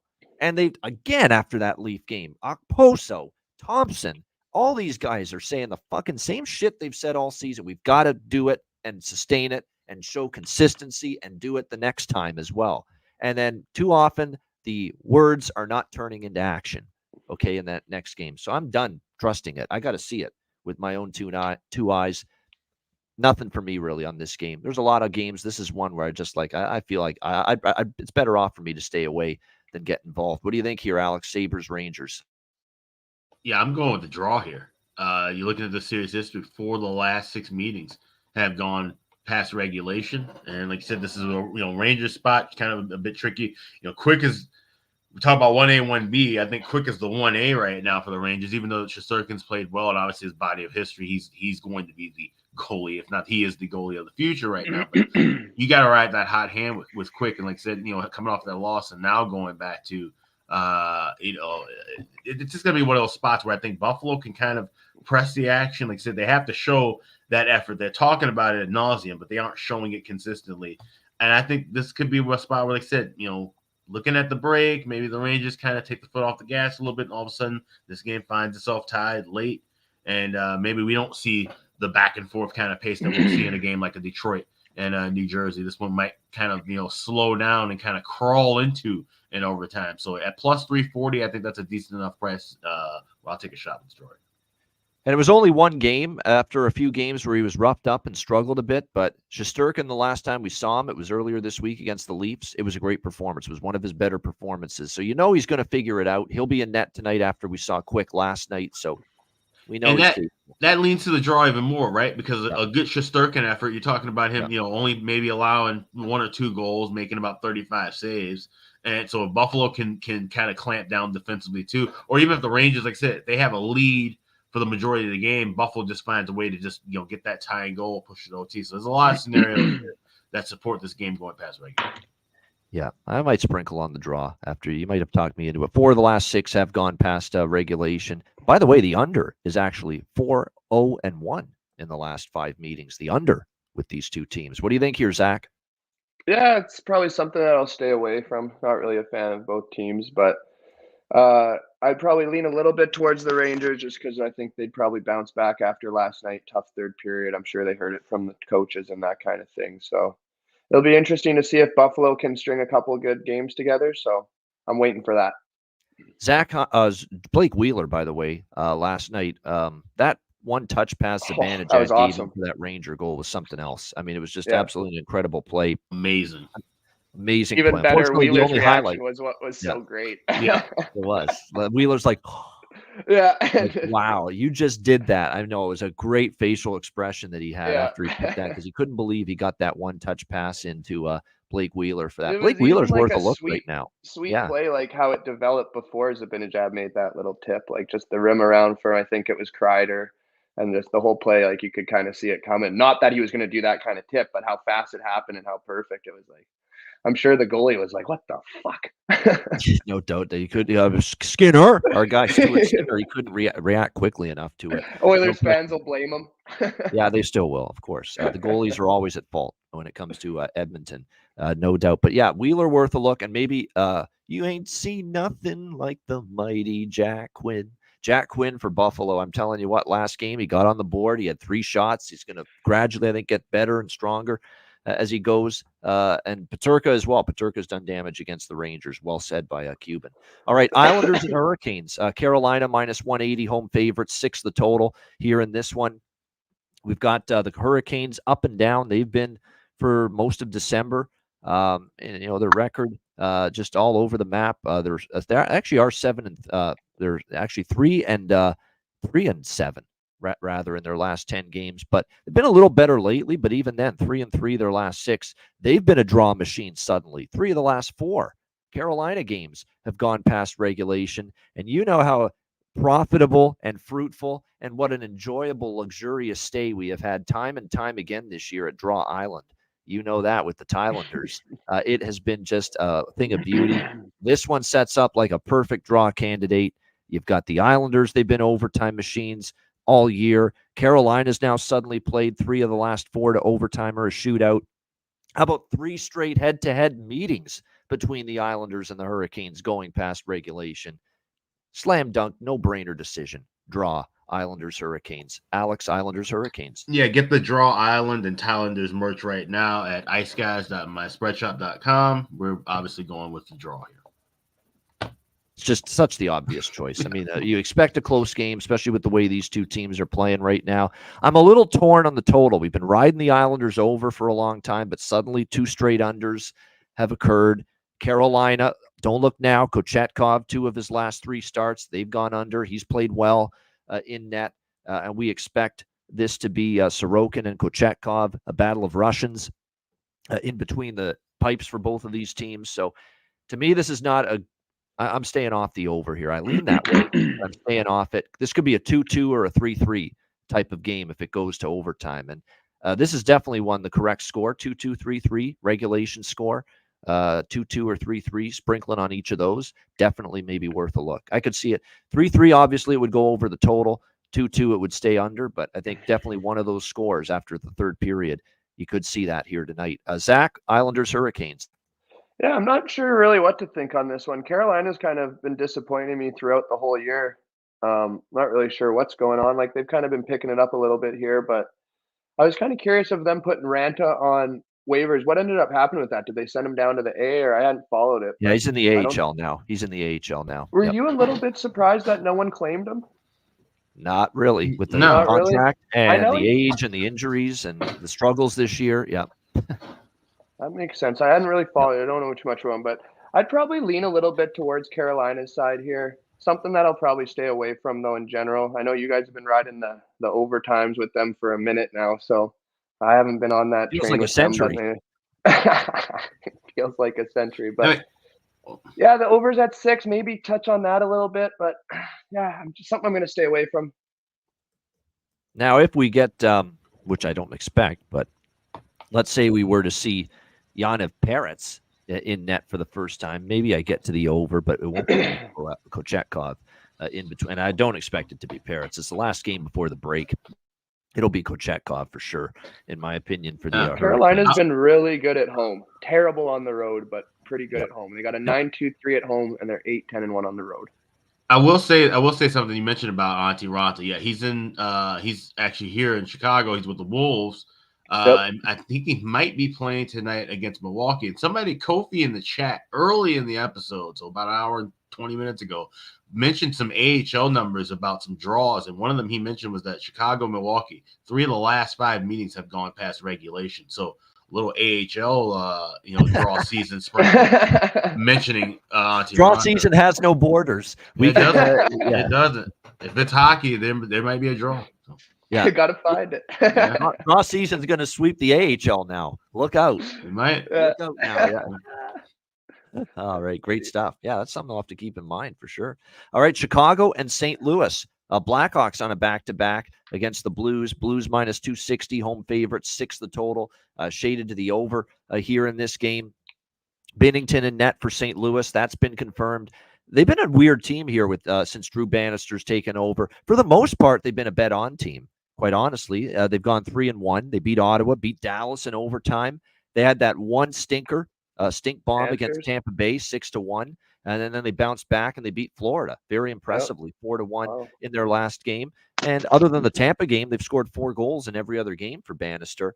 We should expect Arvid Soderblom here for Chicago on a back-to-back. So that definitely thinks that should be good for the Blues offensively here in this game facing him. What do you get from Chicago? We'll have to wait and see. They're on a back-to-back. They've been, hit or miss in that kind of a spot this year. You look at the head-to-head series between these two teams. They've only played once earlier this year. It was earlier this month, a couple weeks ago in Chicago. Blackhawks won that game 3-1 there. So we'll see if St. Louis can return the favor. I definitely think the St. Louis are nothing for me, but not at this price.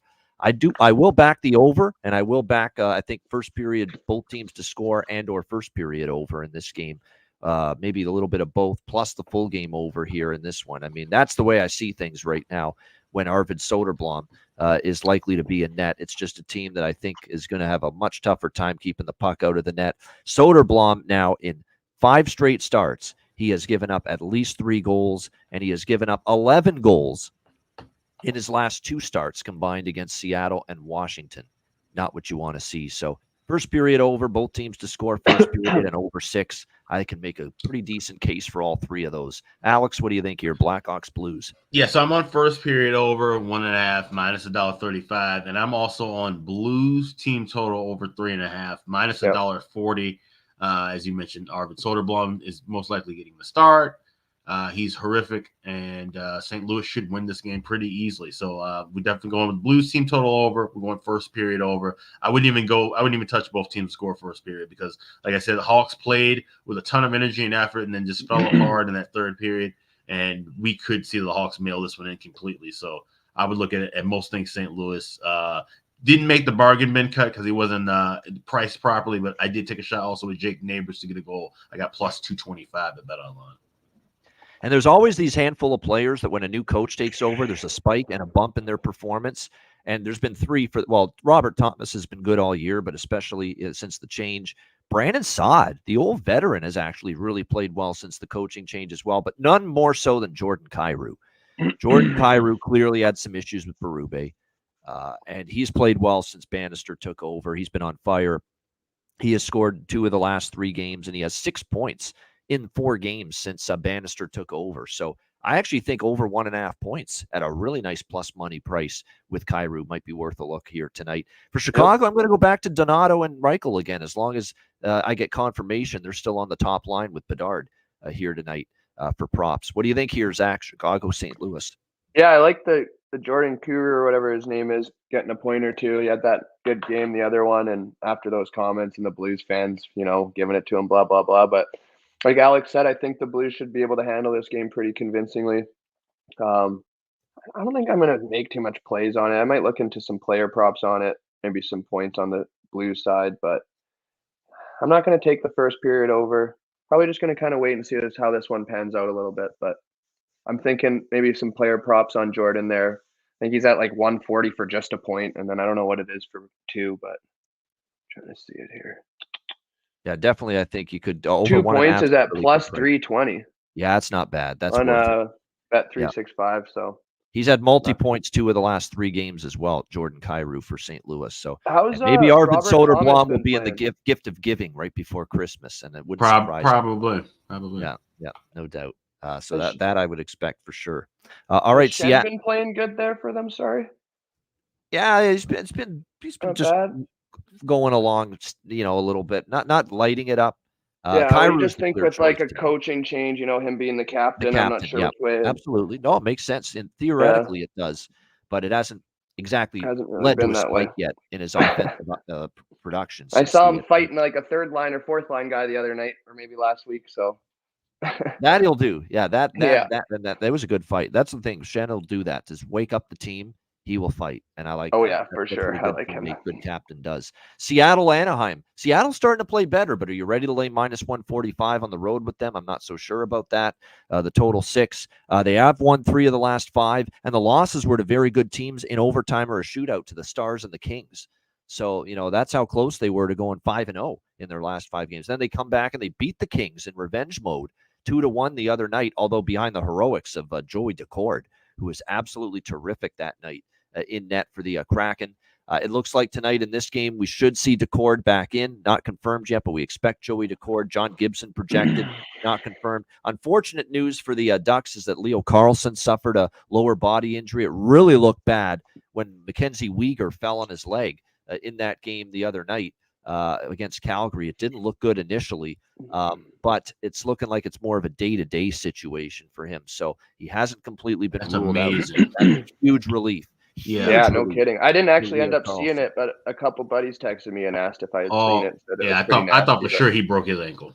No. Yeah. He's showing some did Weegar just fall on it? Was it just but his leg was going the opposite way. It's amazing that he didn't have a broken ankle. I thought for sure that's what we would be hearing. So that's incredible. Well, you better hope it's not like one of them high ankle sprains, because that's one of the worst injuries in hockey to recover from. It's just hard to get it feeling better and that kind of thing. So I remember way back, Rick Nash had a pretty bad high ankle sprain that kept him out for a long time, 15 years ago. But but it hampered him. He was never. That was the beginning of the end of his career physically. Yeah. Yep. Oh yeah. Yep. And it's a shame because you're right, just never the same after that. But it looks like he escaped the worst of it and actually still might play. Not only showing how tough and maybe durable he is. But I'm also impressed that he does media too, because he's got a stutter, and he's not shy of it. He's not scared of it. He doesn't cower away from it. He speaks up publicly routinely. I think that's great. It shows confidence in yourself. It shows, this is me. Take it or leave it. I think so. I root for a guy like that. I like him too. Yeah. I'm interested to see how his NHL career is going to kind of pan out, and hopefully the Ducks can get going too, because they've got some talent there. No doubt. So he might actually still be in the lineup tonight. The only thing I considered in this game, because look, if it's Decord and Gibson, this actually could be a sneaky under, because you look at the way the Ducks have had trouble scoring lately. Shut out by Calgary, 1 goal against the Rangers. They had those 2 games against Detroit and Jersey where they scored. Anaheim should have been better, I thought, in that game, because they got McTavish back as well, and you just didn't see them have that good, strong push the other night. So to me, I do lean a little bit, just because of Seattle playing some close games lately, many of them, to the draw a little bit in this game. And I expect Anaheim to respond and at least play better after being shut out by Calgary. So I could make a case for the draw. Other than that, not a whole lot for me with this matchup. What do you think here, Alex? Seattle, Anaheim. I think this game's going to be nuts. I like first period over, 1.5 minus $1.30. I like the over 6. I laid $1.15 with that pregame. I usually don't do that too often with a 6. And also both teams to score in the first period plus 155. I think this is going to be one of those up and down games. I have no idea what the final score could be. It could easily be 7-6 like we saw with Philly, Detroit. I don't think it'll be the same way. I think we're going to see goals back and forth. Both these teams need to wake up. Both these teams had horrible, Decembers for the majority. And I think that this could be one of those, let's take these 3 days off and just regroup and recharge. This is a new season. Both these teams know what they're dealing with as far as the Pacific Division and what kind of hills they have to climb upward to try to even make a run toward the wild card spot. But I think this game is going to be roll the puck out. We're just going to see goals back and forth. And then we'll see both these teams really these are 2 teams I have highly circled out of the break. It seems I want to see their form and focus the first couple of games. See, are these teams just going to be just down in the shitter all year? They're going to be sellers at the trade deadline, or are they going to really try and make a run and do something in this wild card race moving forward? So I like the over first period, full game, and both teams to score the first period. All right, liking overs galore here. First period, both teams to score, full game as well. Zach, how about you? Seattle, Anaheim. Yeah, it'll be interesting to see if the Ducks are going to bounce back a little bit after being held scoreless in the last game against the old Flamers, baby. Let's go. I can't believe how many losses. They got 9 overtime or shootout losses for the Kraken, so their record could be a little bit different. But, yeah, I think I'm kind of riding with Alex a little bit here. I think it might be a wild game. I think they're going to open it up a little bit. So I'm thinking first period over and then probably just the total on the game. All right, Arizona, Colorado. We've got Colorado minus 210, home favorite, 6.5. The total in this game. I've had this spot circled. You look at Colorado, and extra circled too after the Ottawa win the other night, 6-4. They came back, won that game, bounced back after the debacle. They answered the bell after Devon Taves kind of called everyone out after the Chicago loss. Bounced back, beat Ottawa. It was a magical night for Nathan McKinnon. 4 goals, the 300th goal in his career. A milestone night for him. And now you have that big win, and now you're going into the break. You're facing Arizona. And to me, Arizona is just sometimes styles make fights. And consistently, Arizona has been a thorn in Colorado's side. Yep. Every time Colorado plays them, it's been a tough game for the Avalanche. Arizona is actually 4-3 in the last 7 meetings against Colorado. They won 3 in a row. Colorado then won 3 in a row after that against Arizona, but 2 of them went to overtime or a shootout. The previous meeting earlier this year, Arizona was a home dog. They won at Mullet Arena in overtime, 4-3. This is a dog and draw split for me here. Arizona and the draw here with the Coyotes and the Avs. We've got strong draw history between these 2 teams, and Arizona consistently, for the most part, being a tough out for the Avs. So a little on the plus 170 money line for Arizona, and definitely that draw. What a price, plus 390 at FanDuel for the draw here in this game. Coyotes and Avalanche. Alex, Arizona, Colorado. Yeah, I'm right there with you. I already had the draw at plus 375, but I'll definitely be adding the Yotes on too. Like I said, this definitely feels like it could be one of those spots. And like I said, styles make fights. The Yotes are a team that has definitely pressed Colorado, and Colorado at home laying these big numbers to minus 200 or higher. We've seen them struggle a bit, so I'm a little more comfortable on the draw. I maybe go 70-30 with the draw, but I definitely will have some Yotes plus money in pocket as well. And Connor Ingram, Alexander Georgiev, projected starting goalies here in this game tonight. Zach is, we'll let Zach get back. There he is. He's back. He's ready. What do you think here? Arizona, Colorado. Yeah, it should be an interesting game. Arizona's playing some good hockey, man. So it's hard to count them out, and they're not really getting the value as much as I think they should. So might be something that I hold off on. I don't know if I like the over too much. Ingram's been pretty dang good this year. Yeah, I'm not really sure on this one, guys, to be honest. I'm always a little cautious betting with Arizona involved. Still getting used to them. Nothing wrong with that. Yeah, the last two games have gone over. They played Ottawa, who can't get out of their own way defensively, and San Jose, who are back to giving up goals again. So, take that with a grain of salt here. I think the totals could go either way here in this one with Arizona and Colorado. But, yeah, dog and draw for me here. And as far as props go, just the usual suspects here for Colorado. Nichushkin's been very good lately. I could see him being a big contributor. For Arizona, you certainly like what you're seeing lately from Kerfoot. Keller's been great. Schmaltz has been great. Carcone's cooled off, but just as Carcone cools off, other players have stepped up for Arizona during this 4-game win streak that they have put together. So that's another thing, too. Arizona's won 4 in a row coming into tonight. So they do come into this game with an aura of confidence, that's for sure. All right, Calgary, Los Angeles. We've got the Kings minus 150 home favorites, 6 the total here in this one. We've got the Kings looking to bounce back after a loss to the Seattle Kraken the other night, where they actually were the better team. They outplayed the Kraken, but could not solve Joey Decord, who made 42 saves on 43 LA Kings shots in that 2-1 victory for the Kraken that night. So Kings looking to bounce back. Kings have suddenly just gone 2-4 here in their last 6 games. And you know what's shocking about LA? And I love this team, and I think they're very dangerous in the playoffs. But they're still working on getting this home situation rectified. 5-9 at Crypto.com Arena for the LA crazy. Kings this year. Yeah, and 13-1-1 on the road. Unbelievable. So it's just been an unbelievable split here. It feels like a bounce back spot, but don't love the idea of laying minus 150, but I do favor them a little bit. I lean to the Kings. Maybe I take a chance that they can win this in regulation, although you look at series history, and one of their last 2 victories in LA was in overtime. So maybe I'll bite the bullet and take LA here.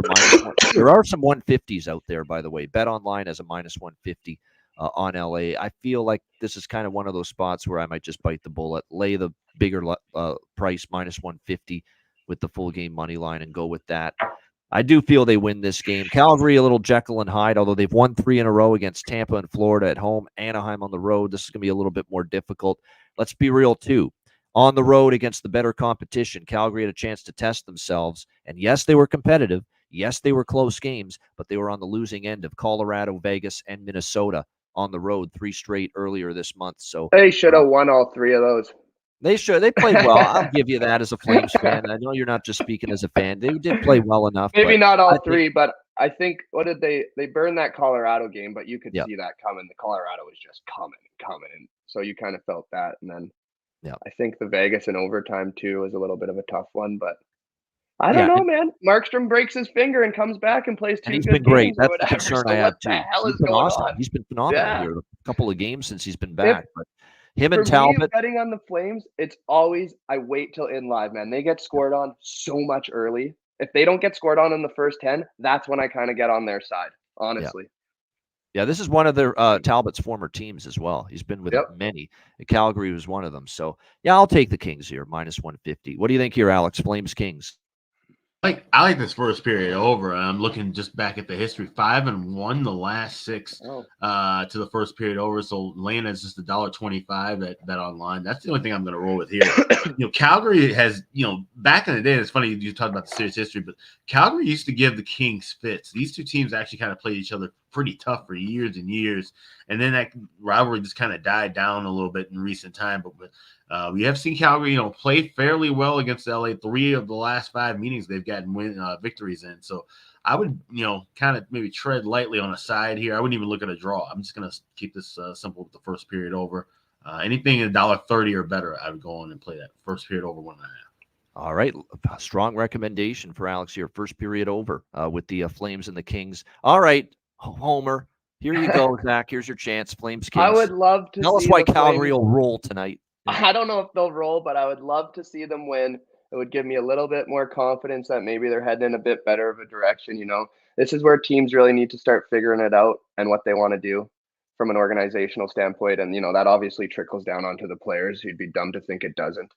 But, you know, Vegas. LA's been scoring at a pretty high rate this year. I think they're in the top 10 for scoring for sure. I don't know exactly what they're at. And I think defensively, they're right at the top. So it'll be an interesting game. Markstrom's coming off the donut. So, like, it's just, I don't know, man. I'm a big Flames guy, so I'm not going to bet on the game, but I just hope that it's a good game. And I'd love, obviously, to see Calgary win because, you know, I just want to see them ahead of Edmonton. I don't give a rat's ass about anything else. As long as they're ahead of Edmonton for as long as we can throughout the season, I'll be happy because I know that's probably going to twist eventually here. But so I hope it's a good game. I hope Markstrom can, you know, keep playing well. That would be a great story if he could just catch fire and, you know, be back to that type of Calgary hockey where they're winning 2-1, 3-1 games every night. And all of a sudden they've won, you know, 6, 7, or 8 in a row. But I don't know if it's possible. I'd like to see Huberdeau play some actual hockey. I was watching the Flames podcast this morning, and I think over the last 10 games, he's like statistically like the worst on the team, like worst plus minus, like shot attempts, everything. So, you know, that's been ugly. Something it's just ugly. And I think he's lost his not passion, but he's lost his, you know, his joy a little bit in playing. I really think I think he's like content with being bad. Yeah. And like, that's a bad thing for anyone that's, you know, whether you're in life, like, so it's just, I think he's just content with it. I don't know, which is crazy to me. And like, you know, obviously, like, you give him the benefit of the doubt last year, you know, traded kind of blindsided, you know, they didn't re-sign him, this and that, you know, they're probably laughing in Florida right now, but it's, you know, it was hard on him that year, you know, Daryl's this, Daryl that, you know, playing on the right wing, this, you know, everything's this year, they did everything that he needed in a sense, you know, and it just, he hasn't really held up his end. So it's disappointing as a fan for sure. 10 games without a point now for Huberdeau. 10 straight without a point entering. Well, and like, you just see some of the 6 shots the other night against Anaheim, but nothing's going in for him. Right? Some of the plays that he makes, though, it just doesn't make sense. Like, I don't know. Like, we don't have Barkov on the ice, dude.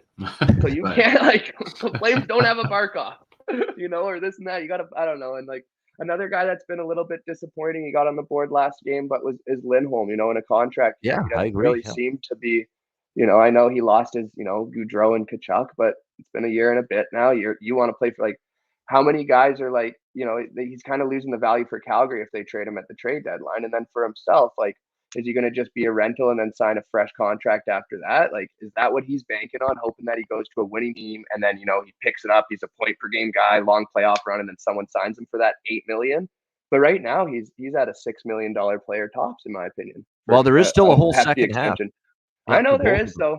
Yeah. Absolutely. But it'll, you know, it's going to be interesting to see where the Flames go in the second half of the year. You know, like, there's been talks all year about Tanev, you know, getting out of there. They trade him to a contender, you know. So when you start to see those pieces, and like the Zadorov thing was, in my opinion, a little early. Like, not like for the Flames side, but just in general for like where they were at and what they got. So I thought maybe they could have waited a little bit longer on him, maybe get a little bit more down the road, or, you know, tag him along with someone else. But who knows what they're up to? I'm a Craig Conroy fan, so I trust him a bit, and it's going to take some time in Calgary, but it is what it is. It is what it is, and that's what that's the only thing you can hold on hope to right now about Huberdeau, if you're a Calgary fan, is that he's got the second half ahead, that hopefully he can find something to get things turned around right now. Well, like, I don't know what it's going to be, but if Calgary gets into that selling point where, you know, Huberdeau is essentially your best star, not that he's playing at that level, like, and there really isn't anyone to play with, like, it's going to go worse, in my opinion. You know what I mean? Like, if Lindholm ends up getting dished, you know, we're sellers, and the young guys start taking over, Zari and I can't remember the other fellow's name, and if Patelli, or what's his name, Jacob, his shoulders injured, I can't ever remember his last name. Jacob Peltier. Yeah, Peltier, they miss him. He was going to be, I think, mean? a nice factor for them this year. Yeah, him getting injured in preseason was not good. Yeah, that was a bummer. But I'm a little bit worried for Hubert. Like it's going to have to get to the point where you're going to have to buy him out. Yeah, there's some truth to that. Yeah, if it gets that bad, again, you got to hope you get something out of the fucking. Well, guy, honestly, it is that bad right now. It just depends if it's going to be that bad. How long is it going to be this bad? You know, is he going to figure it out? But That's what I was saying. hope that That's he what I was makes saying in it the back. chat. I think Huberdeau, once he does eventually get moved, and at some point, as the years come off, right, that contract looks a little bit better and better because you're going to be trying to move it, and you'll have to eat some of the salary. But I think he'll rebound when he gets moved. Whereas opposed to looking at on the flip side, a guy like a Pierre-Luc Dubois, he'll be one of the most expensive bottom six forwards in the league for the majority of his deal. So I think that's the difference between those two. Huberdeau, I think, is just the spot doesn't fit. He'll go somewhere else, and he'll at least rebound a little bit to what we saw in Florida. I don't think he's going to be all of a sudden a superstar out of nowhere. But I think comparison to PLD's deal, I think PLD, you spend a bunch of money for a guy who's going to be a solid third and fourth line guy, give you about 10 or 15 goals, be better defensively than Huberdeau, do better face-off work, but it's still not going to be what you were expecting when you had that kind of a deal. Yeah, no, absolutely. So Huberdeau just needs to have one half decent year, little like close to a point per game again. Like that's all he needs maybe to get his confidence back. But like if I'm on the Flames side of that, like, and where the Flames are probably going to be at in the next few years, I don't think they're going to be crazy competitive. If he does have a year like that, I think you got to jump on trying to move him with the salary cap going up. In the next years, a deal might look a little bit more appealing to some teams. I definitely think they'll probably have to retain some money, but they'll probably be in the position where they can do that too. So decisions to be made, and a lot of it again is going to come down to how he plays better, if he can play better in the second half. Moore and Byfield are primary prop looks for me for the Kings, and I would go back to the with the Sharon Govich-Coleman tandem for Calgary. Obviously, we've been betting their props a lot lately. I'm not ready to abandon ship on Igor after a little 2-game slump here. Keep in mind that was just a low event game against Anaheim. It might be a little bit different tonight. All right, San Jose, Vancouver, our final game before Christmas here on this Saturday show. San Jose, Vancouver, Canucks minus 310, home favorites, 6.5 being the total in this game. We were talking about it last time San Jose played, recapping the last game against Arizona, the 5-2 loss. They've remembered they're the San Jose Sharks. They've remembered they're one of the worst teams in the NHL the last few games. They've lost 4 in a row. They had that wild road trip where they had comeback wins and they were competitive. The last 3 games, they've lost cumulatively on the scoreboard 15-5. So back to the old San Jose Sharks here. And if anything here, if I'm Rick Tocchet and the Canucks, I don't know if they're taking the Sharks lightly this time. I don't think they will after losing an OT against Dallas. And you factor in the last time they played San Jose, end of November, San Jose beat them 4-3 last November. The Sharks got the better. The Canucks had owned San Jose. Like they had won like 9 or 10 straight over San Jose until that last meeting on November the 25th when San Jose finally snapped the losing streak to the Canucks and beat them 4-3. So you got obviously the much better team that's not, in my opinion, final game before the break, maybe not going to look past the Sharks here. So I'm going to make the same bet I made with against San Jose the other night, and that's team total for the opponent. So give me over 3.5 here for the Vancouver Canucks. Now it's minus 150 at Pinnacle, not the best price. You could go bump that up to over 4 at plus money at BetMGM if you prefer, but I'll lay the wood over 3.5 here, minus 150 for Vancouver team total in this one. Alex, Sharks and Canucks. It's a pass, and if San Jose was playing a weaker team, I'd probably just take a shot with the Sharks money line. But this game, anything could happen here, and I feel like if I were to take Vancouver team total, then this game would be Canucks win 2-1. If I take Sharks plus 250, they lose 8-3. So it's a pass. All right, it's a pass for Alex here. Zach, San Jose, Vancouver. Yeah, I'll probably be leaning towards the pass too, to be honest. I haven't really bet at all this year with the Sharks involved, especially after the last week when they had those weird comeback games and this and that. So, it's kind of been cool to see Vancouver be successful, especially living out in BC. You're hearing about it a lot, and it's nice to see some of the guys that struggled there in the past being really successful. Like Brock Besser is having an unreal year. He was talked about being traded, this and that. I know he went through some troubles when his dad passed away, and that really took a toll on him. But I'm liking the Canucks here for sure. I don't know if the over is going to hit or not. So I'm just staying away. But it's nice to see the Canucks at the top. 8-2 off a loss for the Vancouver Canucks this year. I went back and looked. Yeah, 8-2 off a loss they are. So obviously you're not going to lay minus 310. It's a bit of a tough loss too. Didn't they go up? To Dallas. They went up late, and then Dallas came down, scored right away, and tied it. Exactly. That was a tough one. But yeah, I don't think they want to go into the Christmas break. That's going to feel like you got coal in your stocking. You go into the Christmas break losing at home to San Jose and losing 2 straight to San Jose as well, because they lost to them last time late in November. So Yeah, no doubt. So I think you'd have to take like I them a said, little bit on the totals spread, better. though, if you're going to take Yeah. the Canucks. Minus 310 is no value there. Exactly. You got to look puck line or team total with Vancouver, Yeah. no doubt. All right, there you go. That is the Saturday card. We appreciate it. Long show as we expected here. This final show before the break. Hit the like. 276 live viewers. We can't thank you enough. Appreciate it. Hit the like button. Patreon.com/Ice Guys. Just $10 a month. Now's the time to sign up. The daily card, player props posted every day there. Usually 15 to 30 minutes before the nighttime puck drop. Goalie charts, totals charts, power ratings, all kinds of bonus content in the new year. Bonus shows, bonus videos, bonus impromptu live betcasts coming your way for Patreon members in the new year. So sign up right now, $10 a month, patreon.com/Ice Guys, $10 a month, and check out the store as well, iceguys.myspreadshop.com. Yeah, we got tons of new merch and things inside of the Ice Guys store at iceguys.myspreadshop.com. So check that out as well. Also check out our limited edition store. That link is posted on our X page at _Ice Guys. So check that out. That and along with iceguys.myspreadshop.com. All right, it is time for Bargain Bin Special of the night. Alex hitting his with Donato's Pizza last night. Ryan Donato getting the job done. Alex, we'll start with you once again. Bargain Bin Special. What are you liking? Yeah, and I tweeted it out too because it's going to be going in about 5 or 6 minutes. But I am going with Thomas Harley. I got plus 500 for him to score a goal. He's the only defenseman I haven't really grabbed in this bargain bin run right now. So we're going to take a shot with him. I think he gets a goal here too. Also, if you're listening to this and you can't get Harley, obviously later on in the evening, Jake Neighbors is the other player that I like. Not bargain bin qualification, but like I said, just to give you guys something for the later evening people who are listening to this on the podcast. This double dip of bargain bin specials there for Alex. Zach, have you got anything in mind for a bargain bin special of the night? I'm kind of leaning towards what you were saying about Matt Duchene, maybe 2 points for him at plus 400. They had 2 points in the last game that they had. Dallas, he's been having a good year. Yep. Dallas seems to be successful in Nashville, old team. So I think I'm gonna ride with that. I like I it. might steal that one. I can't think of You're not stealing anything. Right, it wasn't my bargain bin special, so trust me, you're not. It is. It's a putting bet her for out me. there. Yep, but it's not a bargain bin special. That is a good look, though. I agree with that. I think it's definitely worth a look there with Matt Duchene back to Nashville, wanting to make an impact. Bargain bin special of the night for me in this one. There's a lot of interesting choices here when you look at it here in this matchup.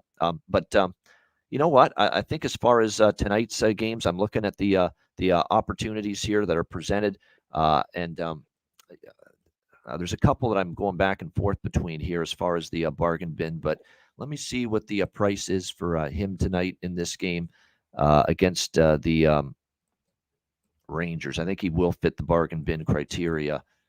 Yes, he will. Absolutely, he will. Plus 400 at FanDuel. Jack Quinn, Buffalo Sabres. I like it.